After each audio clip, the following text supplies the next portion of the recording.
کہ اگر آدمی کی نظر وسیع ہوتی ہے، اس کا ظرف وسیع ہوتا ہے، تو پھر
تو انسان جو وسیع النظر ہوتا ہے تو اس کو جو تکلیفیں ہوتی ہیں، جو تکلیفیں پہنچانے والے لوگ ہوتے ہیں، اس کو اگنور کرتا ہے۔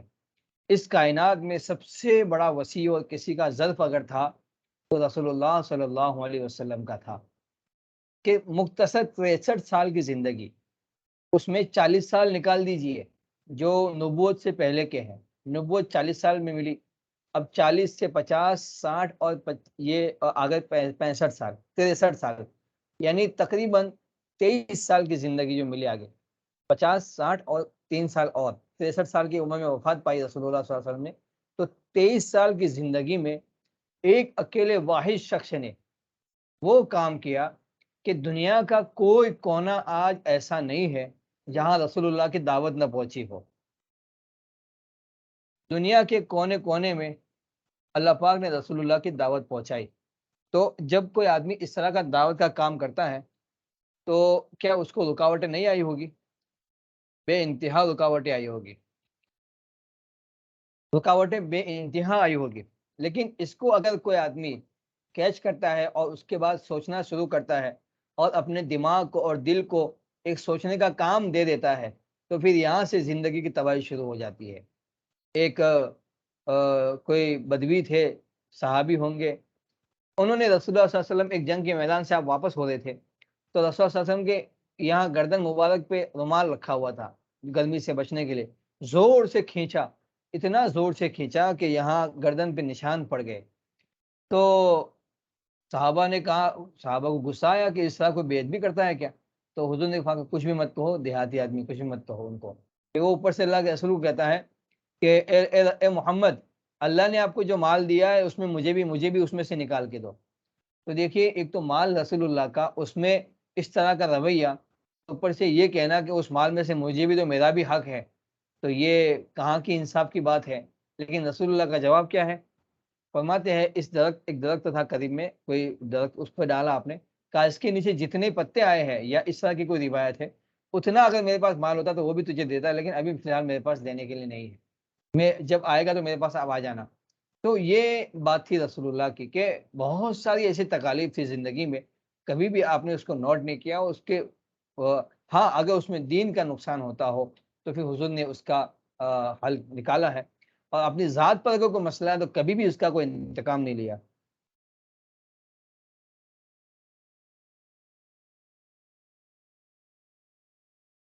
تو جتنا آپ کا ظرف وسیع ہوگا، آپ کا دل چوڑا جتنا ہوگا، اتنا ہی آپ کو تکلیفیں کم آئے گی۔ یہ جو تکلیفیں آتی ہے وہ آدمی اس کو اگنور کر کے نکل جاتا ہے آگے۔ تو میں نے کل بتایا تھا کہ فساد کے 4 مرحلے ہوتے ہیں۔ سب سے پہلے آدمی بدگمانی کرتا ہے، اپنے دل میں خود بخود خیال، شیطان ایک تھوڑا سا اس کو مواد دے دیتا ہے، پھر اس کو لے کے وہ سوچنا شروع کرتا ہے، پھر وہ مسئلہ جب سوچتا ہے تو کب تک اپنے دل میں رکھے گا؟ تو پھر انسان کیا کرتا ہے، اس کو پھر آگے نکال کے کسی اور کے سامنے بیان کرتا ہے۔ اب وہ جب سنتی ہے یا سنتا ہے تو وہ پھر اور بات کو اور آگے جاتا ہے، یہاں تک کہ بات گھومتے گھومتے جس کے بارے میں وہ بات تھی وہاں تک بات پہنچتی ہے۔ تو یہ دوسرا مرحلہ آتا ہے غیبت کا، اور تیسرا مرحلہ آتا ہے جھگڑے کا۔ جب بات وہاں پہنچتی ہے تو یہ اس سے ڈائریکٹ اٹیک کرتا ہے کہ آپ نے میرے بارے میں یہ باتیں کہی ہے، یہ کہا وہ کہا، تو کبھی کبھی بات باتوں میں چل جاتی ہے اور کبھی کبھی بات باتوں سے بڑھ کے ہاتھ پائی پہ آ جاتی ہے۔ اور پھر چوتھا مرحلہ جو ہے وہ ہے قطع رحمی۔ اس کے بعد کیا معاملہ ہوتا ہے کہ جب یہ دونوں آپس میں جھگڑا ہو جاتا ہے تو پھر یہاں سے فساد شروع ہو کے رشتے ناطے ختم ہو جاتے ہیں، بھائی بھائی کا دشمن، باپ بیٹے کا دشمن، بیٹی ماں سے دشمن، میاں بیوی میں دشمنی، سگے بھائیوں میں بہنوں میں دشمنی، یہ سارے پھر یہاں سے معاملے شروع ہوتے ہیں۔ تو پہلا قدم میں نے کل بتایا تھا کہ پہلا قدم جو ہے اس آخری سٹیپ تک پہنچنے کا پہلا جو قدم ہے وہ ہے بدگمانی۔ آپ کو بدگمان ہونا ہی نہیں ہے۔ جب آپ نے کوئی ذاتی طور پر شواہد دیکھے نہیں، ذاتی طور پر چیزیں آپ نے محسوس نہیں کی، دیکھا نہیں، تو پھر آپ کسی کے بارے میں بدگمانی کیسے کر سکتے ہیں؟ تو یہاں سے ہمارا معاملہ خراب ہوتا ہے۔ اب آج کی جو آخری جو دو چار باتیں رہ گئی، جو کہ انشاءاللہ آج کا جو ٹاپک ہے بڑوں کے جھگڑے، وہ انشاءاللہ ہم ختم کریں گے۔ پھر آئندہ سیٹرڈے اور سنڈے کو، آئندہ ہفتے اور اتوار کو گھر جنت کیسے بنے کا عنوان انشاءاللہ ہمارا رہے گا۔ تو اس کل کا جو ٹاپک ہمارا چل رہا تھا بڑوں کے جھگڑے، اس میں آخری کچھ باتیں رہ گئی ہے، تو وہ انشاءاللہ آپ کے سامنے میں عرض کرتا ہوں۔ کل سے جو میں نے بتایا تھا کہ دوبارہ کل کی باتیں ریمائنڈ ہو جائے، تو رنجش جو آپس میں ہوتی ہے، آپس میں جو فساد اور جھگڑے کی جو بنیادیں پڑتی ہے، اس کی کچھ وجوہات ہے۔ اگر ان وجوہات پہ غور کر کے حل کر دیا جائے تو اللہ کی ذات سے امید ہے کہ وہ جھگڑا آگے بڑھے گا نہیں۔ سب سے پہلی وجہ جو ہے نا، یہ ہے مشترکہ خاندانی سسٹم، مل جل کر رہنا۔ یہ سسٹم جو ہے یہ بھی کبھی کبھی فتنے اور فساد کا باعث بنتا ہے، جس کو کہتے ہیں کمبائنڈ فیملی سسٹم۔ تو یہ جو سسٹم ہے نا، یہ کہیں ساس بہو کی لڑائی ہوتی ہے، کہیں ننن اور بھابھی کی لڑائی، کہیں دیورانی جٹھانی کی لڑائی، کبھی بھائی بھائی میں لڑائی، بہنوں بہنوں میں لڑائی۔ مل جل کے رہنے کا جو معاملہ ہے نا، اس میں تھوڑا سا یہ معاملہ ہوتا ہے۔ رسول اللہ صلی اللہ علیہ وسلم کی زندگی اور صحابہ کی زندگی، آپ اس میں غور کریں کہ جوائنٹ فیملی کا تصور کافی کم ملتا ہے۔ یہ تصور ہندوستان اور پڑوس ملکوں میں زیادہ ہے، چونکہ ہم لوگ یہاں جو جس نیچر میں رہتے ہیں اور جس ماحول میں رہتے ہیں، یہ ماحول زیادہ تر ہندوانہ ماحول تھا۔ اللہ پاک نے ہمارے آبا اجداد کو ہدایت دی اور اسلام قبول کیا۔ ہندوؤں کا ماحول یہ تھا کہ ایک بیوی پانچ پانچ بھائیوں میں، آپ پڑھے لکھے لوگ ہیں ماشاءاللہ، ایک بیوی پانچ پانچ بھائیوں کے بیچ میں۔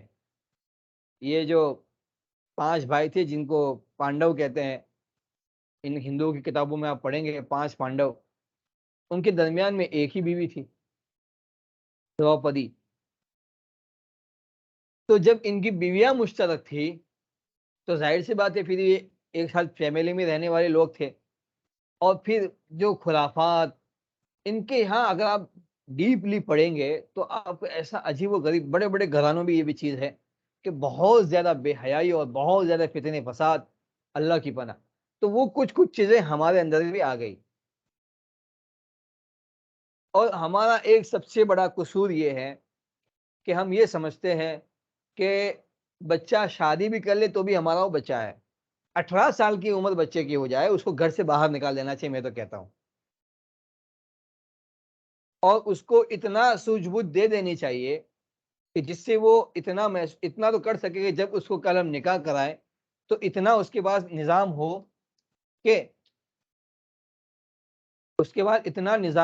کہ وہ اپنی بیوی کو ایک علیحدہ مکان میں سنبھال سکے۔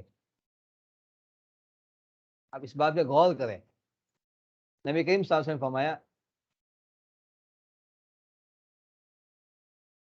کہ تم میں سے جو نوجوان اپنی بیویوں کا خرچہ اٹھانے کی طاقت رکھتا ہو وہ نکاح کرے۔ میستطیع الباءۃ فلیتزوج، اگر کوئی آدمی کے پاس اتنا نظام اس کے پاس ہے، اتنا خرچہ اس کے پاس ہے کہ اپنی بیوی کا خرچہ وہ اٹھا سکتا ہے، تو اس کو چاہیے کہ اب وہ نکاح کرے۔ اور اگر وہ خرچہ نہیں اٹھا سکتا ہے اور پھر بھی شہوات کیا کہتے ہیں، شہوات غالب ہے، گناہوں میں پڑنے کا خوف ہے، فعلیہ بالصوم فإن لہ وجا، اور اس کو چاہیے کہ اب وہ روزے کا اہتمام کرے، اس لیے کہ روزہ جو ہے نا وہ شہوات کے مقابلے میں ڈھال ہے۔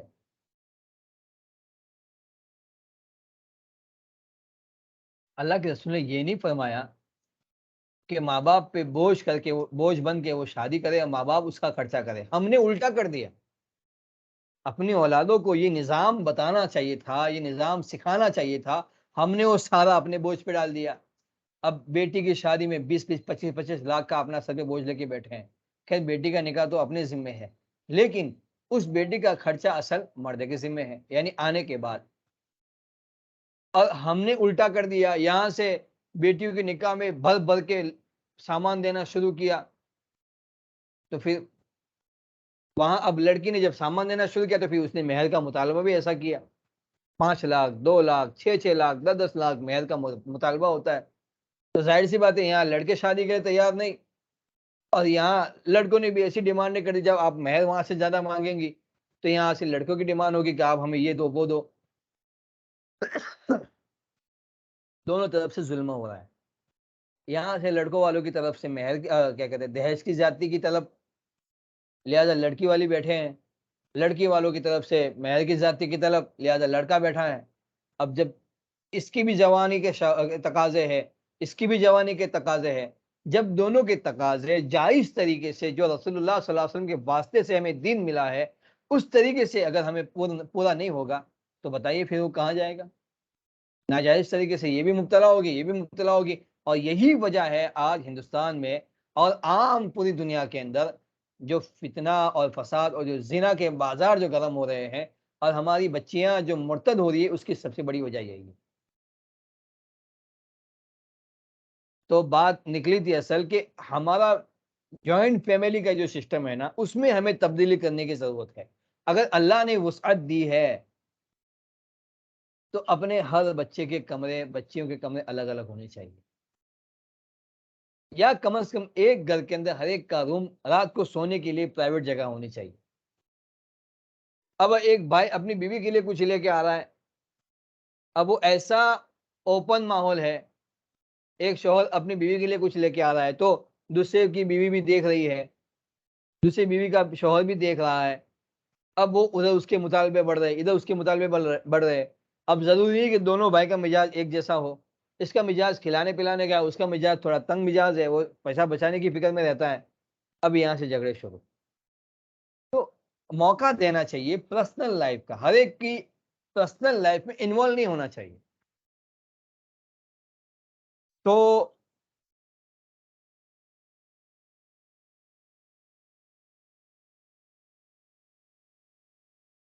میاں بیوی کی زندگی گھر کے اندر اتنی اوپن نہیں ہونی چاہیے کہ ساس اور سسر کے سامنے یا دوسرے بھائیوں کے سامنے ان دونوں میں کیا چل رہا ہے، کیا باتیں ہو رہی ہے، کیا کھا رہے کیا پی رہے، ہر چیز سامنے آ رہی، تو پھر یہ پرسنل لائف ملی کہاں سے؟ یہ جوائنٹ فیملی کا تو جو تصور ہے نا اس نے تباہ مچا رکھی ہے، اور یہی وہ واحد سبب ہوتا ہے جو زندگیوں کے اندر بہت ساری مشکلات کو پیدا کرتا ہے۔ میں تو کہتا ہوں کہ بچوں کو بہت پیار محبت کے ساتھ، چونکہ ایک مزاج بن گیا ہے نا کہ اب اگر بچہ اگر یہ کہیں بھی اپنے ماں باپ کو کہ ہم لوگ الگ جاتے ہیں تو ماں سمجھتی ہے کہ اس کی بیوی نے آیا ایسا کان بھرا اور ہم سے الگ ہو گیا۔ بھائی کیا بات ہوئی؟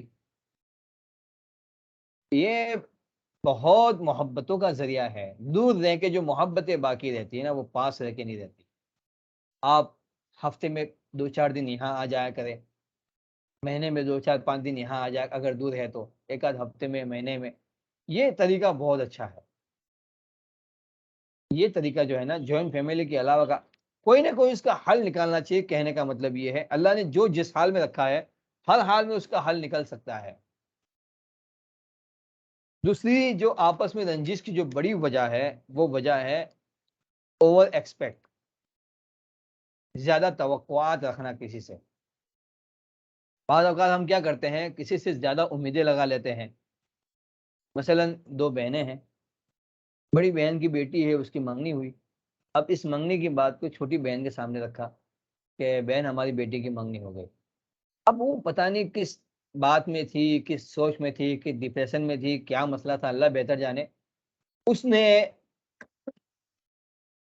خوشی کا اظہار کرنے میں وہ کما حق کا حق ادا نہیں کیا. اب یہ بہن وہاں سے کیا کہتی ہے، مجھے لگتا ہے آپ کو خوشی نہیں ہوئی ہے میری بیٹی کی منگنی سے، کہ اتنا اچھا گھر مل گیا، میری بیٹی تو ابھی گھر میں بیٹھی ہے، آپ کی بیٹی کی منگنی ہو گئی. اب یہ اٹکلے سوچ کے اب دماغ خراب کرتی ہے اپنا بھی اور سب کا. بھائی کیا ضرورت ہے، آپ نے اتنی توقع لگا کہ بھائی میری بہن کی، میری بیٹی کی منگنی پہ وہ ڈھول بجائے، ناچ گانا کرے اور خوشیاں مچائے، اور گھر میں تباہی اور گھر میں کیا کہتے ہیں شور مچایا، آؤ ہو آپ کی بیٹی کی منگنی ہوگی. کیا مذاق ہے یہ. بس کہہ دیا اللہ تعالیٰ آپ کی بیٹی کی اس منگنی کو قبول فرمائے اور دونوں میں آپس میں محبتیں پیدا فرمائے، دو خاندان میں آپس میں الفت و محبت ہو. بہت ہو گیا. اب آپ کہہ رہے بہت ساری تعریفیں کیوں نہیں کی، اچھا ہو بہن آپ نے وہاں کر دیا، وہ خاندان تو ایسا ہے ویسا ہے. بکواس کی باتیں ہیں. دو بھائی ہیں، ایک بھائی کا بیٹا اچھے نمبر لے کے پاس ہوا، دوسرے اب وہ دوسرے بھائی کو کہہ رہا ہے میرا بیٹا اتنا نمبر لایا اور اتنا پرسنٹیج اس کے 10ویں میں آئے، اتنا پرسنٹ اس کے 12ویں میں آئے، یہ باتیں وہ باتیں جو بھی ہو. اب اس نے کہا کہ بہت اچھا ماشاءاللہ، بہت اچھا، بہت خوشی ہوئی دل سے. اب اس کو لگا، اس کو دل میں ہی آیا کہ اس کو جیسے خوشی کا اظہار کرنا چاہیے تھا نہیں کیا. اب یہ لے کے بیٹھ گیا میرے بیٹے سے جلتا ہے، اس کے اچھے مارکس سے جلتا ہے، اس کی اچھی کالج سے جلتا ہے، اچھے کیا کہتے ہیں پرسنٹیج سے جلتا ہے.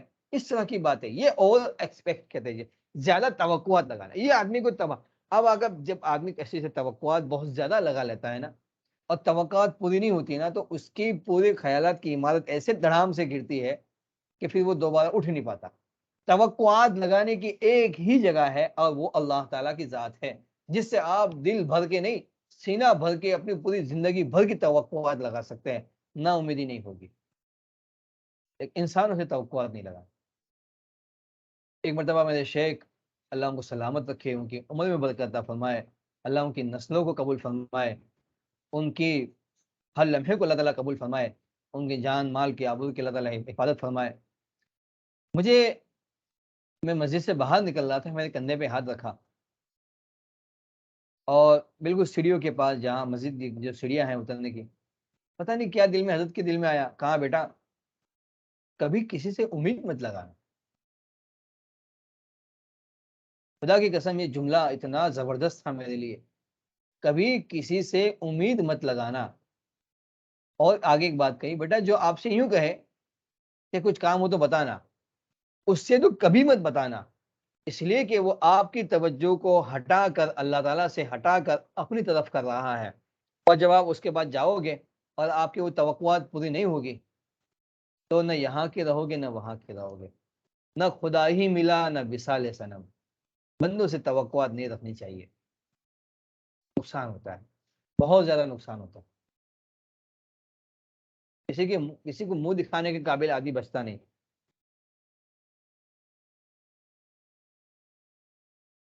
تو توقعات سے بچے. تھوڑا بہت بول دیا بہت ہو گیا، کوئی آپ بہت اچھا بات ہو بتا دیا آپ نے، خبر دے دی، ہو گیا مسئلہ. تو توقعات کس سے لگائے؟ اللہ تعالیٰ سے. انسانوں سے توقعات نہ لگائے، اپنی اولاد سے بھی زیادہ توقعات نہ لگائے، بلکہ اپنی اولاد کے بارے میں تو ہمیشہ بزدل رہنا چاہیے. یہ ہمارے مزاج کے مطابق پورا نہیں اتر پائے گا، یہی رہنا چاہیے. کل اٹھ کے اگر ہمارے توقعات کے مطابق نہیں اترتا ہے نا تو پھر اولاد سے وہ دشمنی ہوتی ہے کہ آج ماں باپ دعا کر جاتے ہیں اللہ دنیا سے چلا جائے تو ختم معاملہ. توقعات نہیں رکھنی چاہیے. ہاں ان کی تربیت کیجیے اعلیٰ سے اعلیٰ، عمدہ سے عمدہ، انشاءاللہ وہ آپ کی تربیت کا پھل آپ کو دیں گے، لیکن توقعات نہ رکھیں. بیٹا مجھے آپ کے پیسے کی ایک پیسے کی امید نہیں. لیکن اگر آپ نے تربیت اچھی دی ہے، احسان کا طریقہ سکھایا ہے، کسی نے آپ کو دیا تو آپ کو کیسے لوٹانا ہے اس کا طریقہ اگر آپ نے سکھایا ہے، تو آپ کی اولاد کبھی بھی آپ کو نہیں بھولے گی. آج ماں باپ پریشان ہے، میرا بیٹا میرے ہاتھ سے نکل گیا، مولانا یہ تعویذ دو وہ دو، کچھ نہیں ہوگا. خدا کی قسم کچھ نہیں ہوگا. آپ سن لیجئے، رسول اللہ صلی اللہ علیہ وسلم نے فرمایا کہ ادب الاخلاق، اپنے اولاد کو اخلاق سکھاؤ. آپ نے سکھایا نہیں، بچپن کا اللہ تعالیٰ نے 15 سال تک کا زمانہ، بالغ ہونے تک کا 15 سال آپ کو دیے. ایک بچہ 15 سال مسلسل اسکول میں پڑھتا ہے تو وہ کیا کیا بن جاتا ہے، آپ پی اے، پتہ نہیں کیا کیا دنیا کے عہدے حاصل کر لیتا ہے. 15 سال کا پودے کی شکل کا بچہ آپ کو دیا تھا، آپ اس کی تربیت کرتے، اس کو اخلاق الہی سکھاتے، اخلاق رسول سکھاتے، تخلقوا باخلاق اللہ، اللہ تعالیٰ نے رسول صلی اللہ علیہ وسلم نے فرمایا اللہ کے اخلاق اختیار کرو. کیا مطلب اللہ کے اخلاق کا؟ اللہ تعالیٰ جواد ہے، سخی ہے، بچوں کو سخاوت سکھاؤ، کنجوسی دل سے نکالو، بیٹا یہ لوگ فلاں کو خرچ کرو، یہ لوگ فلاں کو دو، یہ دو. اللہ تعالیٰ سے مانگنے کا طریقہ ڈھنگ سکھاؤ، ماں باپ کے ادب سکھاؤ، ماں باپ کا احترام خود سکھاؤ. اللہ پاک نے بیٹا آپ کو ماں باپ دیے ہے، اس کے بارے میں اللہ تعالیٰ نے قرآن میں یہ فرمایا، رسول اللہ نے یہ فرمایا، یہ سب چیزیں بتائیے آپ. اور پھر انشاءاللہ اولاد اس کا بدلہ آپ کو بڑے ہو کے دے گی. لیکن آپ نے بچپن میں میرا بیٹا، میرا 10 سال کا بچہ، میرا بچہ چھوٹا ہے، کچھ غلطی کرے، ابھی تو نادان ہے، کچھ غلطی نہیں کی، وہ تو نادان ہے، اس کو سمجھ ہوتی ہے کچھ نہیں ہوتا. 15 سال کا، ارے بھائی بچہ ہے ہمارا. یہ جو غلطیاں کرتے ہیں نا ہم بڑے لوگ، اس کی وجہ سے اس کی تکلیفیں ہمیں پھر بعد میں ہوتی ہے. تیسری جو بڑی وجہ ہے وہ ہے سوچ کا فرق، جس کو کہتے ہیں level of understanding, way of thinking. سوچنے کا طریقہ، سوچنے کا راستہ، سوچیں الگ الگ ہوتی ہے نا، اس سے بھی معاملہ خراب ہو جاتا ہے.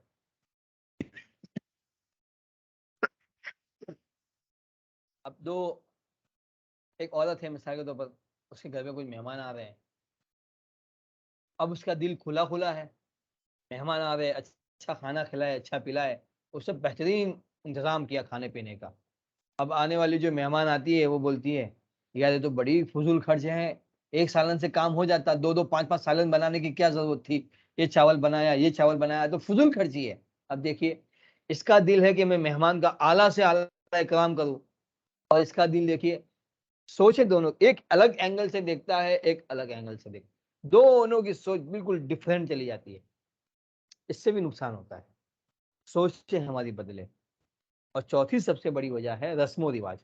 یہ بہت خطرناک بیماری ہے، اللہ کی پناہ. ابھی 2 4 دن پہلے ہمارے پیارے بھائی، ان کے والد صاحب کا انتقال ہو گیا، تو ان کے رشتے دار آئے، بالکل رسم و رواج کرنا چاہتے تھے. کہہ رہے کہ قرآن خوانی کراؤ.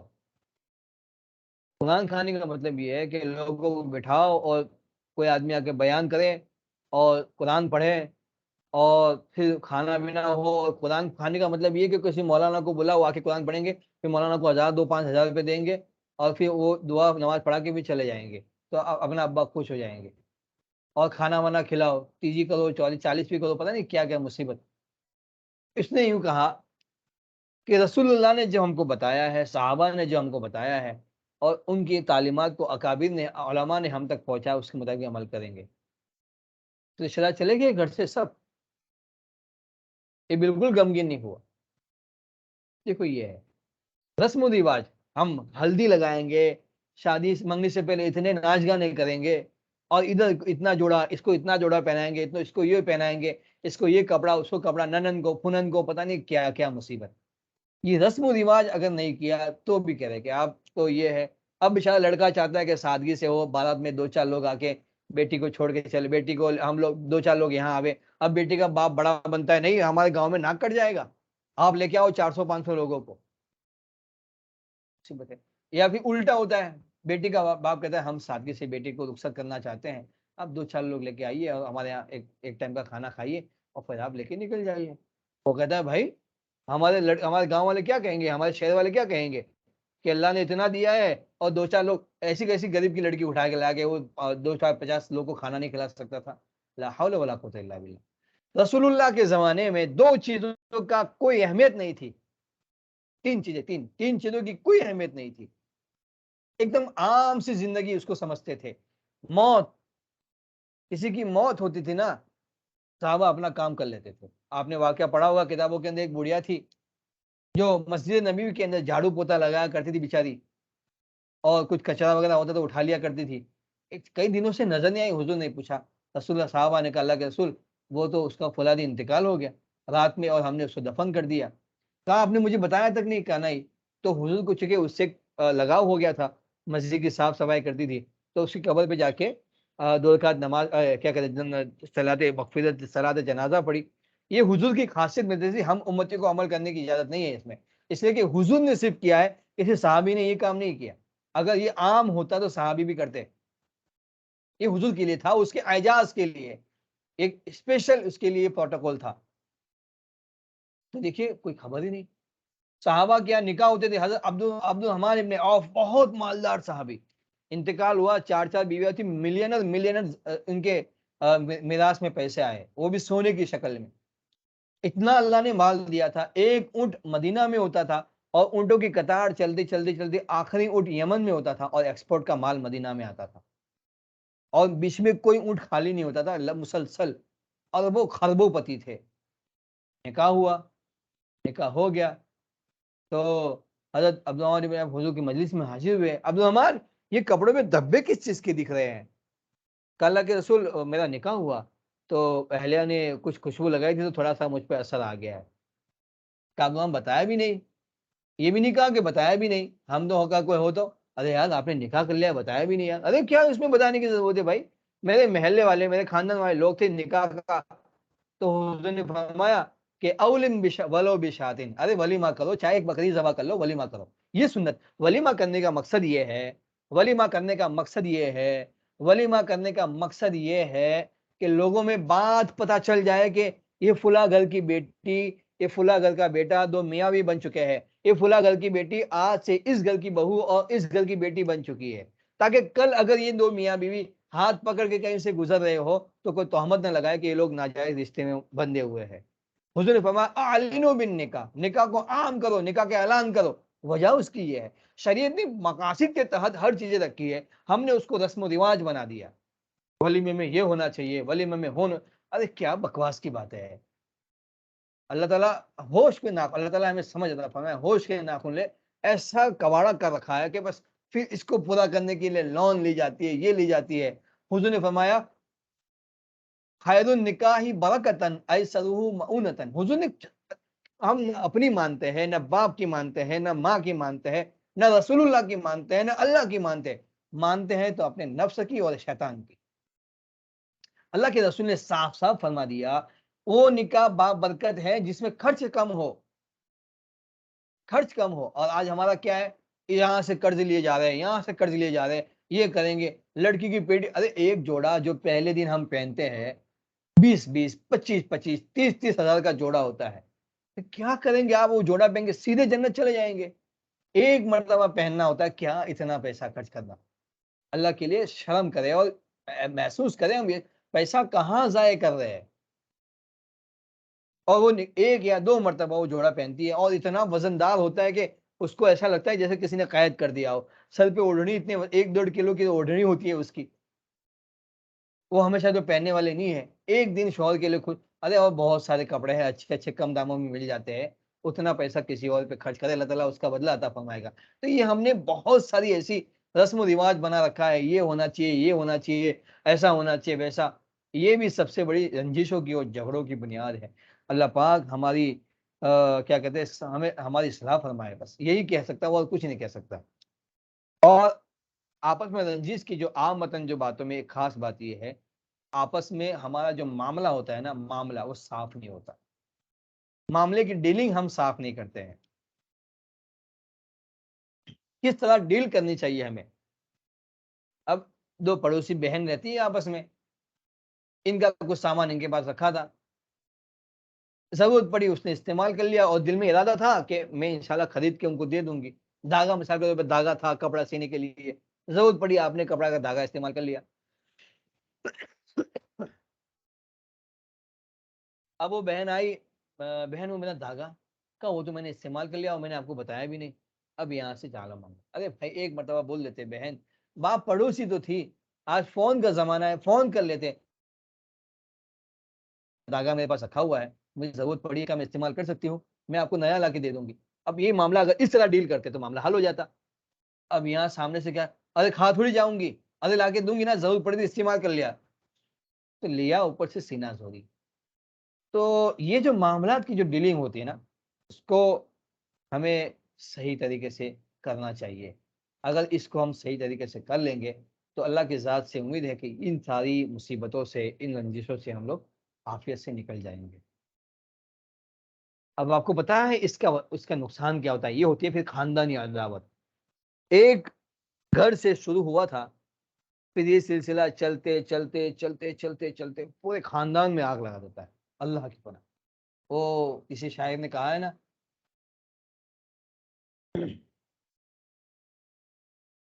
لگے گی آگ تو آئیں گے کئی گھر زد میں، یہ راحت اندوری کا شعر ہے، مرحوم راحت اندوری۔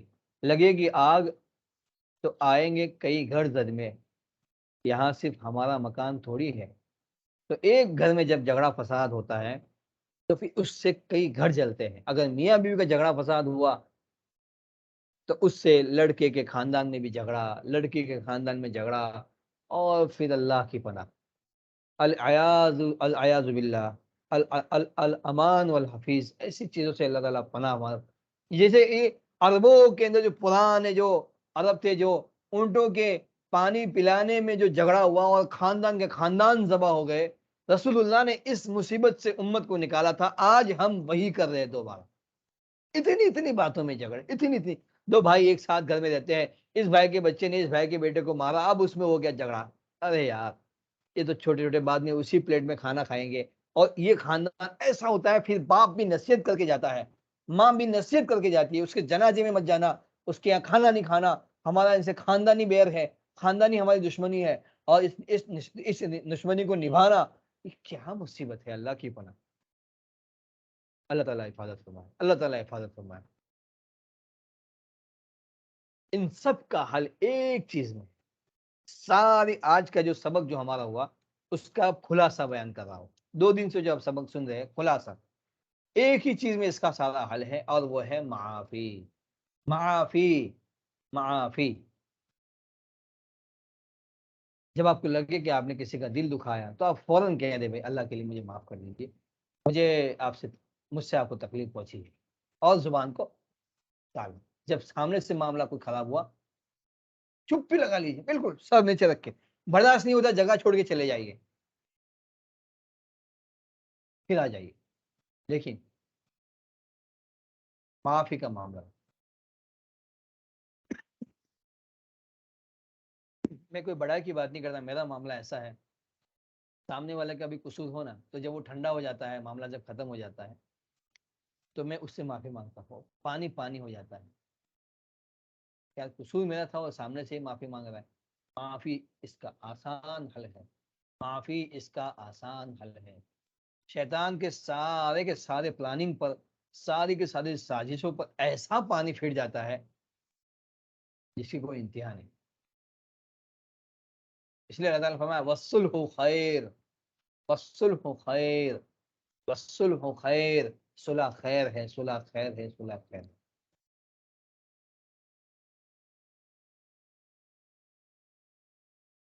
حضرت پیر ذوالفقار احمد نقشبندی رحمۃ اللہ دامت برکاتہ میں ایک واقعہ بیان فرماتے، کہتے ہیں ہمارے ایک دوست تھے، ان کا معاملہ ایسا تھا کہ اللہ تعالیٰ نے ان کو ایک بات سمجھا دی تھی، بس ہر ایک کے ساتھ یہی بات کرتے تھے وہ، جب بات کر کے اٹھتے تھے تو کہتے تھے بھائی دیکھو، آپ کے میرے پر بہت سارے حقوق تھے، میں آپ کے حق ادا نہیں کر پایا، تو مجھے خدا را معاف کر دیجیے۔ ہر ایک سے، تو سامنے والا اور اس کے ساتھ محبت کرنے لگتا تھا۔ تو معافی چیز ایسی ہے، معاف کرنا، کسی کو معاف کر دینا، یہ ایسی چیز ہے، ایسی چیز ہے کہ میں آپ کو کیا بتاؤں۔ جنگ احد کا موقع ہے، رسول اللہ صلی اللہ علیہ وسلم کے چچا جان حضرت حمزہ رضی اللہ تعالیٰ عنہ کو جو شہید کیا گیا اور بدن کے حصے حصے کر دیے گئے۔ شہید کرنے والے کون؟ حضرت وحشی، جو اس وقت اسلام نہیں قبول کیا تھا، اور پھر کان کاٹے، ناک کاٹا، پیٹ چاک کیا، کلیجہ نکالا، اس کو چبایا، اور پتہ نہیں کیا کیا کیا اپنی دشمنی نکالنے کے لیے۔ وہ کون تھی؟ حضرت ہندا۔ ان دونوں نے بعد میں رسول اللہ کے ہاتھ پہ اسلام قبول کیا ہے۔ حضور کو حضرت حمزہ بہت یاد آتے تھے، بہت روتے تھے ان کو یاد کر کے، بہت روتے تھے۔ حضرت ہندا کیا کہتی ہے اسلام قبول کرنے کے بعد فتح مکہ کے موقع پر؟ اللہ کے رسول، دنیا میں سب سے بدترین کوئی جگہ اگر تھی تو وہ آپ کا شہر تھا، آج دنیا میں سب سے اچھی جگہ مجھے لگتی ہے وہ آپ کا شہر ہے۔ دنیا میں نعوذ باللہ ثم نعوذ باللہ سب سے مقبوض ترین کوئی چہرہ تھا تو وہ آپ کا تھا، آج میرے دل میں سب سے پیارا چہرہ ہے تو آپ کا ہے. لیکن حضور نے ایسا نہیں کہا کہ کچھ بھی یاد نہیں دلایا کہ آپ نے میرے چچا کے ساتھ ایسا ایسا کیا کرنا. حضرت وحشی اسلام قبول کیا، خالی اتنا کہا وحشی آپ سے مجھے محبت ہے، آپ میری امتی ہے، اور اللہ تعالیٰ نے آپ کو ایمان کی دولت سے سرفراز فرمایا. لیکن چچا جان یاد آ جاتے ہیں، سامنے مت آنا، میرے سامنے، میرے پیچھے رہنا یا دائیں بائیں، سامنے مت آنا، مجھے اپنے چچا جان یاد آ جاتے ہیں. بہت احسان تھا حضرت حمزہ کا، بہت احسان تھا رسول اللہ کے اوپر. بہت جلالی تھے، ان کے ناز و نخرے بھی برداشت کرتے تھے. اسلام لانے سے پہلے کی بات کر رہا ہوں، ابو جہل نے ایک مرتبہ پریشان کیا تو جا کے اس کو جو کعبۃ اللہ کے سامنے جو مارا ہے، محمد کو ہاتھ نہیں لگا. محمد کا ابا نہیں ہے دنیا میں لیکن ہم چچا ہے اس کے. یاد آ جائے گا، کہتے اللہ کے رسول فرماتے تھے چچا یاد آ جاتے ہیں، سامنے نہیں آنا. لیکن کبھی بھی نہیں کہا کہ میں تجھے معاف نہیں کہنا. معافی بہت بڑا حل ہے، ہر جھگڑے کا حل ہے. اللہ کے لیے معافی کی عادت ڈالیں، اپنے بچوں کو معافی سکھائیں. صحابہ کیسے معافی مانگتے تھے، میں دو واقعہ آپ کو بیان کرتا ہوں. ابو ذر غفاری رضی اللہ عنہ، بڑے اکابر صحابہ میں سے، بڑے صحابہ میں سے، کیا زندگی پائی. حضور نے فرمایا ابو ذر جس حال میں تجھے میں دنیا سے چھوڑ کے جا رہا ہوں مجھے اسی حال میں ملنا آ کے. خدا کی قسم ایسے ہی گئے، دنیا کو لات مار کے رکھا. ان کے نزدیک سونا اور چاندی اور مال جمع کرنا حرام تھا، اور باقاعدہ کھلے عام فتویٰ دیتے تھے کہ یہ حرام ہے. حضرت عثمان نے کہا کہ حضرت عثمان کے زمانے میں ان کو کہا کہ اللہ کے واسطے ابو ذر آپ تھوڑا شہر کے بعد میں آپ کو مکان کی سیٹنگ کرتا ہوں، آپ وہاں چلے جائیں. ابو ذر وہاں چلے گئے. حضور نے ان کے بارے میں فرمایا تھا آشا وحدہ و مات وحدہ، یہ اکیلا جیے گا اکیلا مرے گا. عجیب صاحب ابو ذر غفاری، عجیب صاحب. اللہ کی قبر کو نور سے منور کرنا، عجیب صحابی تھے. انتقال ہونے سے پہلے پہلے کہہ دیا تھا اپنی اہلیہ کو میرے کچھ ساتھی آئیں گے یہاں سے، ان کو کہہ دینا کہ آپ کا ساتھی ابو ذر غفاری کا انتقال ہو گیا ہے. بیوی اکیلی پاس میں تھی، تو وہ صحابہ تھے سب آنے والے، ان کو پتہ چل گیا تھا پہلے سے کہ یہاں سے قافلہ گزرے گا. حضور نے سب کچھ بتا دیا تھا انتقال سے پہلے. بڑے عجیب عجیب عظیمت صحابی تھے. حضرت بلال کے ساتھ کچھ تخت میں ہو گئی اور کہہ دیا ایک کالے کے بیٹے. حضرت بلال کو کیا کہا، ایک کالے کے بیٹے، ایسا کچھ لفظ استعمال فرمایا. حضرت بلال گئے سیدھے رسول اللہ کے پاس. انہوں نے ابو ذر غفاری کو حضور نے خالی اتنا فرمایا ابو ذر زمانے جاہلیت کی باتیں کرتے ہیں. ہائے ہائے ہائے، ابو ذر کو کاٹو تو خون نہ نکلے، آئے ہائے ہائے، خدا کی پناہ. ابو ذر تو پھر جو زمین پہ جو لیٹے ہیں اور کہا بلال ادھر ادھر ادھر میرے گال پہ پیر رکھ. ابے ابو ذر کیا بات کرتا ہے، میرے گال پہ پیر رکھ اور رگڑ، مجھے مٹی پہ رگڑ، مجھے معاف کر دے، اللہ کے واسطے مجھے معاف، میں نے بہت غلط بات کہہ دی. آئے ہے ابو ذر، بلال بھی تو بلال تھے پھر آقا کی تربیت میں دونوں، آئے ہے دونوں پھول آقا کے صحابہ، ہماری جانیں ان پر قربان. بلال نے گلے لگایا اور خود دونوں روئے پھر. کہا ابو ذر کا گال تو مٹی، اپنا پیر مٹی والا پیر ابو ذر کے گال پہ رکھ کے اس کو رگڑ. ابو ذر کی یہ اوقات، یہ بات کرے. ابو ذر کو چھوڑو، دوسرا واقعہ میں آپ کو بتاتا ہوں. حضرت عمر کے بارے میں، حضرت بلال سے کسی معاملے میں تمہیں عمر ہو گئی. ہوتا ہے، انسان ہے، ہوتا ہے، ایسا تھوڑی کہ صحابہ میں نہیں ہوتا، ہوتا ہے. کچھ سخت سخت الفاظ ہو گئے، بلال ناراض ہو کے چلے گئے وہاں سے. حضرت عمر کو احساس ہوا کیا ہے میں نے کیا کہہ دیا. اے بلال اللہ کے واسطے معاف کر دو.